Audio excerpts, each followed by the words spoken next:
নমস্কার, আপনারা দেখছেন কলকাতা টিভি ডিজিটাল। সঙ্গে রয়েছি আমি আয়ুষী। দেশে এখন কালোবাজারি পণ্যের বাজার বেড়েছে রমরমিয়ে। মূলত দেখা যাচ্ছে 5 সেক্টরে এই কালোবাজারি পণ্য বা অবৈধ পণ্যের আমদানি বেড়েছে। কি সেই 5টা সেক্টর?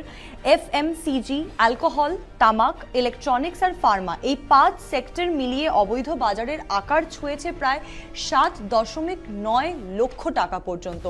এটাও লক্ষ্য করা গেছে যে এই অবৈধ পণ্যের আমদানি কিন্তু উৎসবের মরশুমে সাধারণত দেখা যাচ্ছে উৎসবের মরশুমে এই অবৈধ পণ্যের আমদানি বাড়ে। এবং যদি আমি কলকাতাকেই ধরি একটা উদাহরণ হিসেবে, দেখা যাচ্ছে যে দুর্গাপুজোর সময়ে উৎসবের মরশুমে যখন হাবড়া কলকাতা দমদম যে করিডোরটা খুব সক্রিয় হয়ে ওঠে, সেই সক্রিয় করিডোরে রাতের অন্ধকারে কিন্তু ট্রাক এবং পিকআপ ট্রাকের মাধ্যমে কিন্তু এই অবৈধ পণ্যের আমদানি হচ্ছে, অবৈধ পণ্য ঢুকছে কলকাতা শহরে এবং সেটা সামাল দিতে কিন্তু নাজেহাল প্রশাসন।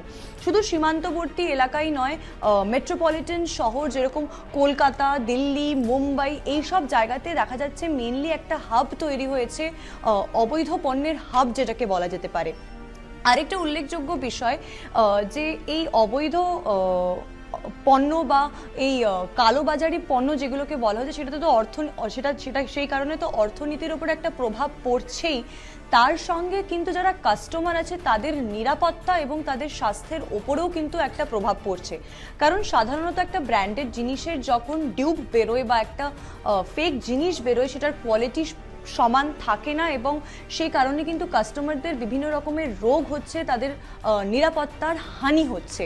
সেই কারণে কাস্টমারদের জন্য, ক্রেতাদের জন্য কিন্তু একটা সতর্ক বার্তা জারি করা হয়েছে, যেখানে মূলত বলা হয়েছে যে ডিসকাউন্ট দেখে ঝাঁপিয়ে না পড়তে, যে কোনো প্রোডাক্টের প্যাকেজিং, তার বারকোড, তার কিউআর কোড সবটা দেখেই কেনার কিন্তু একটা সতর্ক বার্তা প্রশাসনের তরফ থেকে বলা হয়েছে। তাছাড়া যারা বিশেষজ্ঞ রয়েছেন, সেই বিশেষজ্ঞরা প্রশাসনের কাছে দাবি করেছেন বা জানিয়েছেন যে এই কালোবাজারি পণ্যের আমদানি বন্ধ করার জন্য মূলত দুটো জিনিসের দিকে লক্ষ্য রাখতে হবে।